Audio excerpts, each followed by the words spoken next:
Hello dear learners, welcome to A2H English Hub. Learn and Excel. We are learning English by making it our habit, by not taking it as a burden. तो 5 हमारे subjects ready हैं, 5 beginning of the sentence जो word है वो ready है. Next जो है वो हम यूज़ कर सकते हैं preposition and conjunction. If you have to start a new sentence with preposition, for example if I am going to start a new sentence with preposition in my opinion, there will be a comma.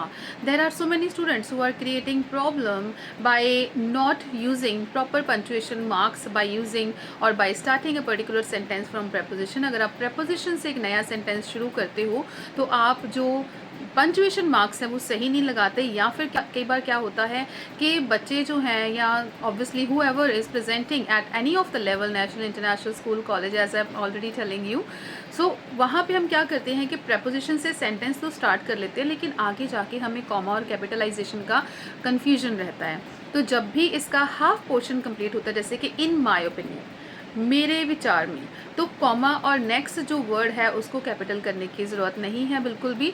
It is said that, it is seen that, it is believe that. Will be doing those in our upcoming videos shortly. तो अगर आप आय का इस्तेमाल कर रहे हो तो obviously उसको आप कैपिटल लगाओगे, लेकिन और किसी भी वर्ड के फर्स्ट लेटर को कॉमा के बाद इस फॉर्मेशन में कैपिटल करने की ज़रूरत बिल्कुल भी नहीं है. अगर आप कहते हो कि to commence with comma, it is believe that, fine. So obviously to जो है वो भी प्रपोजिशन है, उसके बाद कॉमा आया, फिर आपने नया सेंटेंस जो है वो स्टार्ट किया कि आपका बिलीव क्या है या कहना क्या चाहता है कोई. इन माई ओपिनियन हो गया, fine. In conclusion again we use comma for that also. With this note comma I am going to end my speech. So with this note, with is also a preposition. So with this note comma.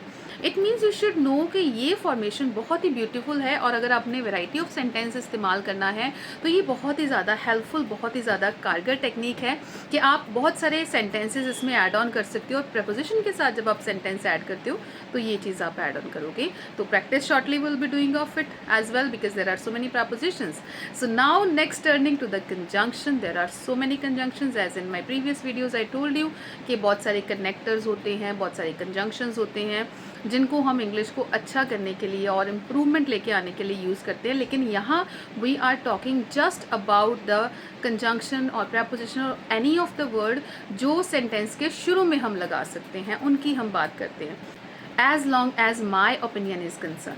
अब देखिए, as long as my opinion is concern, though, although, fine. तो इनसे हम अपना sentence जो है, ये conjunctions हैं, शुरू कर सकते हैं. कुछ कॉम्पिटिटिव एग्जाम्स होते हैं जिनमें ये बोला जाता है सो एंड बिकॉज बट से नया सेंटेंस ना शुरू करिए, इसको कॉमा लगा के सेंटेंस को कंटिन्यू करिए. सिंपल सेंटेंस है, we have compound sentence, we have complex sentence, सबके रूल्स अलग अलग हैं, वो हम शॉर्टली अपनी नेक्स्ट वीडियोज़ में करेंगे.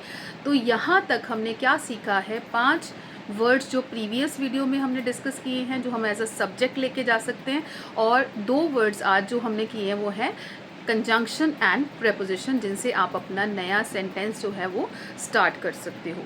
सो कोशिश करिए ये 7 सेंटेंस रेडी करिए, so that you can present your self at any level. You should not Google everything. जो भी आपको लिखना है अपने शुरू से लेके अब तक जितना भी आपने सीखा है, just make all those notes, उनके हिसाब से write on your own. Once you start doing practice, definitely you going to learn in a very easy way. So for more such videos, don't forget to like, share and subscribe A2H English Hub. Stay tuned with A2H English Hub for more videos. Stay connected, keep on learning, keep on growing.